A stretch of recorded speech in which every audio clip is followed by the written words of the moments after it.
अनंतपुरनाथाय निरंतर दयामुचे अनंत पद्मनाभाय नित्यश्रीर्नित्यमंगलम्.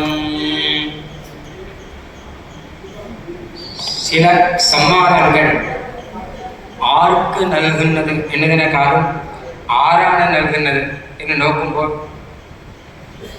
സവിശേഷതവും അതുപോലെ പല സ്ഥലത്ത് സമ്മാനങ്ങൾ കിട്ടിയിട്ടുണ്ടെങ്കിലും ഇത് ശ്രീ പത്മനാഭസ്വാമിയുടെ അനുഗ്രഹമാണ്.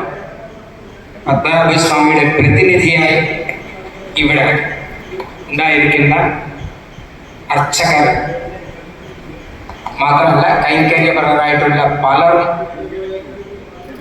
കൊടുത്തിട്ടുണ്ട്. അതുകൊണ്ട് ഞാൻ ഇത് നോക്കുന്നത് ഒരു സമ്മാനം എന്ന രീതിയിലല്ല, പത്മനാഭസ്വാമിയുടെ ഒരു അനുഗ്രഹം എന്നും ഒരു സന്ദേശം എന്നും ഒരു പ്രേരണ എന്നുമാണ് എടുക്കുന്നത്. ആദ്യം 1994 ഞാനിവിടെ വന്നു. ഇന്റർവ്യൂ ആണ് ശ്രീ ശങ്കരാചാര്യ സംസ്കൃത സർവകലാശാലയിൽ. പക്ഷെ ഇന്റർവ്യൂക്ക് വേണ്ടി വന്നല്ല, പത്മനാഭസ്വാമി തൊടാൻ വേണ്ടിയാണ് വന്നത്. രാവിലെ ഒരു 8:30 മണിയാകുമ്പോൾ ക്ഷേത്രത്തിൽ ചെന്ന് പത്മനാഭസ്വാമിയെ തൊഴുതിട്ട് പിന്നെ ഇന്റർവ്യൂവിൽ പോകുമ്പോൾ എൻ്റെ പേര് അവസാനമായിരുന്നു, വാസുദേവൻ പി ആയതുകൊണ്ട് ലാസ്റ്റായിരുന്നു, എനിക്ക് പോകണം. അപ്പം ഞാൻ പോകണം എന്ന് പറഞ്ഞു. കാരണം ഇന്റർവ്യൂവിൽ ഒരു ബ്ലാക്ക് മാർക്ക് ആകും എന്നാണ് അവിടെ പറഞ്ഞത്. ചില എന്തെങ്കിലും ഞാൻ വന്ന ജോലി അതിനു വേണ്ടിയില്ല, ഞാൻ ക്ഷേത്രം ഞാൻ എവിടെ അവിടെയുണ്ട്, ഇത്രയും ദൂരം ഇതുവരെ വന്നിട്ടേ ഇല്ല. അപ്പം അതിനു വേണ്ടിയാണ് ഞാൻ വന്നത്. എൻ്റെ ജോലി കഴിഞ്ഞു, ഇന്റർവ്യൂ വേണമെങ്കിൽ അറ്റൻഡ് ചെയ്തിട്ട് പോകാം എന്ന്. ഇന്റർവ്യൂ കഴിഞ്ഞു, പിന്നെ ജോലി കിട്ടി. പിന്നെ ഞാൻ വൈസ് ചാൻസലർ കഴിഞ്ഞു. രാമചന്ദ്രൻ നായർ സാറാണ് വൈസ് ചാൻസലർ. സാറിന് അദ്ദേഹം പറഞ്ഞത്, I saw you at Shri Padmanabhaswamy temple before the time of interview എന്നാണ് പറഞ്ഞത്. ഇന്റർവ്യൂ ഇവിടെ ക്ഷേത്രത്തിൽ വെച്ച് കണ്ട. അപ്പം അടുത്ത ആളുകൾ അതുകൊണ്ടാണ് ഞാൻ സെലക്ട് ചെയ്ത് വരുന്നത് പത്മനാഭസ്വാമിയുടെ. അപ്പോൾ പത്മനാഭസ്വാമിയുടെ അനുഗ്രഹം അന്ന് തൊട്ട് ഇന്ന് വരെ തുടർന്ന്. അതുകൊണ്ടാണ് നിരന്തര ദയാമുച്ചേ അനന്തകാല നിരന്തര ദയാമുച്ചേ അനന്ത പത്മനാഭായ നിത്യശ്രീ നിത്യമക്കൾ. അപ്പോൾ ഈ ഒരു സമ്മാനം കൊണ്ട് എനിക്ക് കിട്ടിയിട്ടുള്ള സന്ദേശം എന്ന് വെച്ചാൽ ഒരു അനുഗ്രഹം മാത്രമല്ല, ഇനിയും തുടർന്ന് ഒരുപാട് കാര്യങ്ങൾ ചെയ്യേണ്ടതുണ്ട്, ഒരുപാട് പാരായണങ്ങൾ.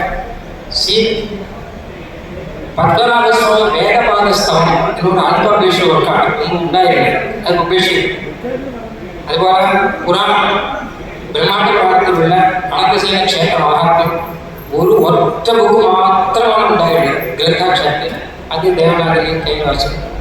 അതുപോലെ വിശാഖനാണ് മഹാകഥ ഉണ്ടായിരുന്നപ്പോൾ അപ്പോൾ അദ്ദേഹത്തിൻ്റെ സഭയിൽ രചിച്ച ശ്രീ പത്മനാഭ കഥാകൽപദ്രുമ എന്നൊരു ഖഡ്ഗപ്രബന്ധം അതും പബ്ലിഷ് ചെയ്തു. ഇനിയും ഒരുപാട് കാര്യം ചെയ്യാനുണ്ട്. അപ്പോൾ ഇനിയും കൈങ്കര്യം എനിക്ക് തുടർന്ന് കിട്ടണം. അതിന് എല്ലാവരും നമ്മുടെ മഹാത്മാക്കളുടെ എല്ലാവരും അനുഗ്രഹം ചെയ്യണം. പത്മനാഭസ്വാമിയുടെ അനുഗ്രഹം വേണം. കാരണം ക്ഷേത്രത്തിൽ നിന്നും ഇങ്ങനെ ഒരു അവാർഡ് ഇതുവരെ കിട്ടിയിട്ടില്ല. പല ഓർഗനൈസേഷൻ കിട്ടും. ഇത് സ്വാമിയുടെ ഒരു അനുഗ്രഹമാണ്. അപ്പോൾ ഇതേ ബഹുമാനപ്പെട്ട വൈസ് ചാൻസലർ പറഞ്ഞ രീതിയിൽ ലോകാസമസ്ത സുഖിനോ ഭവന്തു എന്ന് പറഞ്ഞില്ലേ, ആ രീതിയിലാണ് ഈ കൈങ്കര്യം കൂടി കൂടി വരുമ്പോൾ വേറെ പറയുന്നത്. ലോകാസമസ്ത സുഖിനോ ഭവന്തു നമ്മുടെ ബഹുമാനപ്പെട്ട വൈസ് ചാൻസലർ സൂചിപ്പിക്കുന്നത് ലോകാസമസ്ത സുഖിനോ ഭവന്തു എന്ന് പറയുന്നത് ഇവിടെ മാത്രമാണ്. അമേരിക്കയിൽ ഇത് അംഗീകരിച്ചില്ലെന്നാണ് തോന്നുന്നത്. കാരണം എല്ലാ സ്ഥലത്തും ലോകത്തെ എല്ലാ സ്ഥലത്തും യുദ്ധമാണ്. അമേരിക്ക, റഷ്യ, ഉക്രൈൻ, പാകിസ്ഥാൻ എല്ലാ സ്ഥലത്തും യുദ്ധമാണ്. ഒരു സ്ഥലത്ത് യുദ്ധമില്ലാതെ ശാസ്ത്രമായി വർത്തിക്കുന്നവർ നമ്മളാണ്. ഈ ലോകാസമസ്ത ഭൗമത്തെ എന്നുള്ളത് നമ്മുടെ രക്തത്തിൽ ഉള്ളതാണ് അത്. അപ്പോൾ ഈ വേദപാരായണം ലോകത്തിൽ ഒരു സ്ഥലത്ത് ഇല്ലാത്ത രീതിയിൽ, ഇവിടെ കാണാത്ത രീതിയിൽ എല്ലാ സാഹചര്യം കൊണ്ടും എനിക്ക് തോന്നുന്നു ഭാരതത്തിലുള്ള എല്ലാ വൈദികന്മാരും വന്നിട്ടുണ്ട് എന്നാണ് തോന്നുന്നത്. ഒരു നല്ല ഒരു സംഘാടനമാണ്.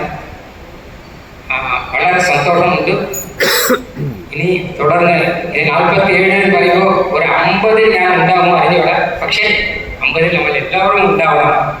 അത് പത്മനാഭസ്വാമിയുടെ അനുഗ്രഹം പരിപൂർണമായി ഇരിക്കണം. ഞാൻ സംഘാടകർക്ക് അനന്ത പ്രണാമങ്ങളോടുകൂടി ധന്യവാദങ്ങൾ സമർപ്പിക്കുന്നു.